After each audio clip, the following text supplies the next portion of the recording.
喂，hello，KT 啊，賽馬預測初三，祝大家新年快樂吓。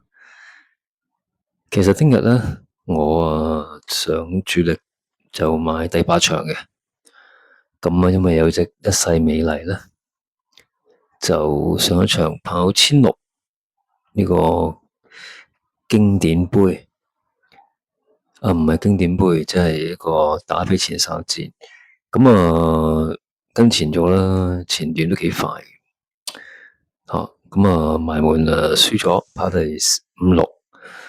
其實呢個水準咧，其實都唔錯噶啦，證明佢上三班咧係絕對係冇問題啦。但係問題係咁後生，可能咧個長力係未養成，所以今次蔡約翰咧就縮程跑1200，少2個閘，我諗都唔係玩噶啦，係咯，搏呢場噶啦。A 欄11檔仲好啦，唔好塞。係啦，跟住中間後邊咁樣蝕住上咯，轉彎係咯。因為呢場咧最有步速嘅，所以都係追啦。咁最強對手就係1號啦，係啦。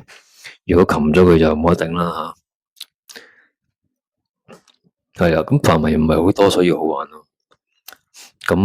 如果再冷門偷下啲捕風之子啦，其實點都仲有少少利嘅吓，衝一段都可能會近。13號啦。魯班精神呢啲唔知會唔會落班呢？一個4位，其實佢唔會差得過快英雄幾多啦，係咯，即係佢13、14都差唔多，我諗賺形勢。其他歲歲有福係啦，6號佢都係有啲能力嘅，千要爆一段勁，喺呢扎噶啦。三甲之星啊，勉勉強強拖埋啦，因為呢個馬房，但係唔係好叻咯，上一場係咯。14檔蝕唔蝕得起啊？擺前邊，係咯，所以呢場係好玩嘅，所以聽日就主力搏呢場，係啦，一世美麗，開心指數，其他嗰啲冷門配腳咯。跟住咧尾場都幾好嘅，深紅紅咧，其實進步到你唔信嘅，1027磅啊，大佬4班重磅，爆炸力好勁。理論上呢啲馬上3班冇乜阻力嘅，應該3檔有步速。另外咧，閃光燈上一場都係好嘅，而且佢其實上場我都買佢啦，因為佢呢場咧響4班嗰場咧，嗰條前4蝕得好勁嘅，其實3跌，但咧就同心同樂係咪風神全部都勁嘅，所以上一場都搏佢，不過不利場地贏輸咗俾隻再跑再贏嘅回當靈，係咯，上次係 A 欄啦，大走裏邊衝戇居嘅啫，所以咧係咯，喺裏邊衝輸咗，所以咧其實係都係要搏佢。呢兩隻中意多啲啊，咁綠野飛馳上次贏得輕鬆啦，不過都加分噶，係咯，其中一隻啦。另外咧。加州熱浪其實前一場咧係追得唔錯嘅，前4嗰場1600都唔錯嘅，係上一場差啲，冇理佢，低級數冷門20幾倍，幾多啊？係啦，其他差唔多係呢幾隻，我覺得。志滿同人，我覺得佢跑1400未必夠人爆拖埋嘅啫，至多呢啲做好自己嘅賺啦，同心同樂都賺，係呢啲嘅啫。身力好追得近都會贏唔到嗰啲嘛，所以咧深紅紅閃光燈，跟住綠野飛馳、加州熱浪呢4隻我會鍾意多啲，其他嗰啲4連環就志滿同行啊，做好自己啊，同心同樂話身力好咁咯，係啦，咁冇錢水都可以嘅。第4，另外咧，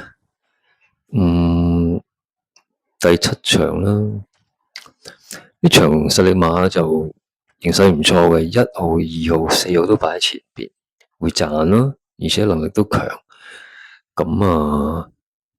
最好玩上一場追得勁，而且對手勁，所以呢4隻其實係響度係比較硬淨。咁冷門口嗰隻金絲大將上一場都阿支阿佐咁追得唔錯，係啦，包尾係咯。咁自動自覺響前面啦，佢都仲追得贏啦，所以冷門就要睺呢啲咯嚇，因為始終未完全見實力啊嘛，有走勢。咁嗱呢場係咯，1、2、4、10都係正路嚟嘅。咁 A 跑道計咧，10最好玩係唔錯，不過呢個馬房，不過都要爭功噶啦，係咯。咁上場4號又好勁嘅，係啦。咁啊40稱先啲啦，跟住1、2冷門一定要睺隻金絲大將，4連環先諗隻9號啦，幸運愉快啦。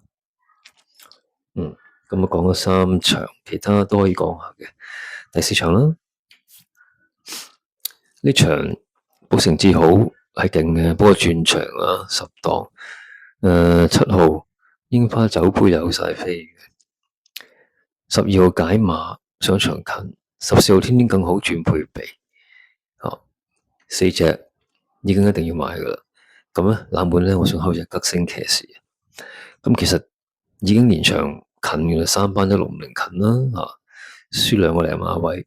上一場咧有3班隊出嚟防，佢前跌唔夠快噶。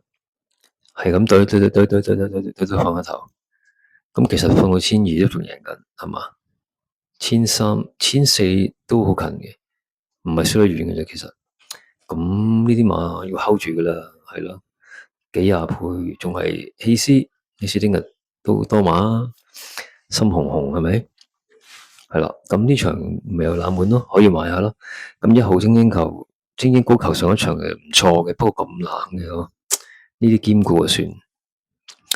嗱，不如播下吉星騎士啦，係咯。如果買下4連環嗰啲1啦、6啊肯定喺度噶啦，7啦、12、14，係咯，呢一紮咯。咁另外第5場跨境寶馬就好勁嘅，係啦，硬淨啊！線路英雄老實講，上一場嘅賽績似乎就未必勁得過跨境駿馬。但係都係會好近啊！天天有福5號上一場有少少支捉嘅，可能佢前一場爆得好勁。咁135，另外翠湖烈風新力嬌一個追住呢場，補充唔會快。咁啊，長隆區啦，都係一啲爛腳嚟嘅。咁係呢扎嘅啫，初出嘅叫旅遊首領有啲飛啊，同起一賺。範圍就係咁啦，但係買都唔係容易買嘅啫。咁卡景寶馬係應該再贏嘅，係咯，或者買4重彩咯。線路英雄嗰啲，天天有福嗰啲可以行2、3嘅，其他行下4啊咁咯，唔係太好玩嘅。其實就係咯，咁其他都講下啦。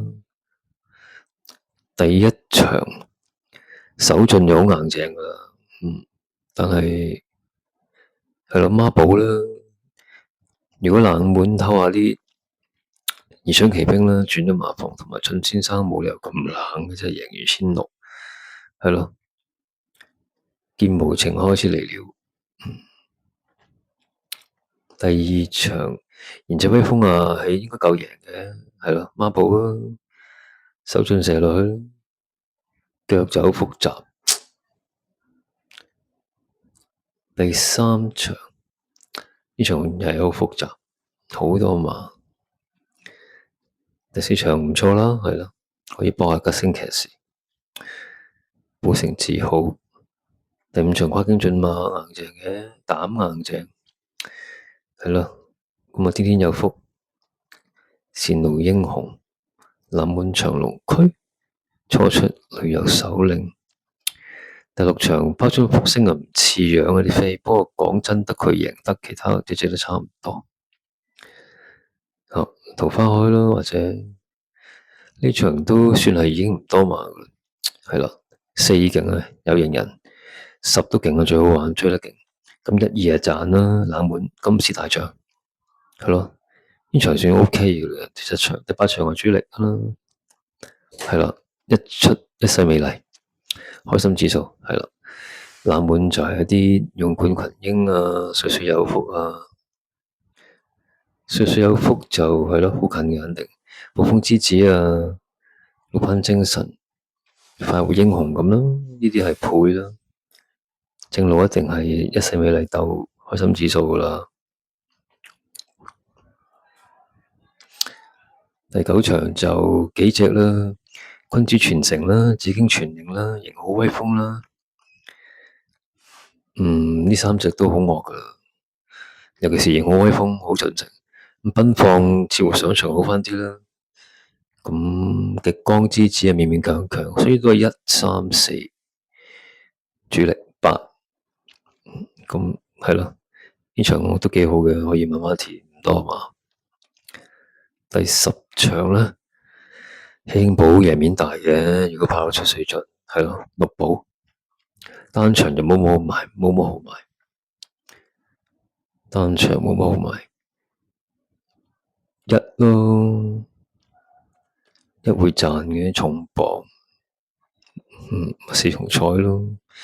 咁第11場就都唔錯啦，深紅紅啦，閃光燈啦，加州熱浪冷門啦，正路嘅2號綠野飛馳 Q 咧就係呢幾隻，係啦，兼顧嗰啲4連環咯，自滿同行啊，做好自己嘅同心同樂實力好啊，金梅千歲咯，好，咁啊講咗咁多吓，希望初心大家翻個新年財啦，最好就係第8場一注中啲，一世美麗啦吓，好，再見。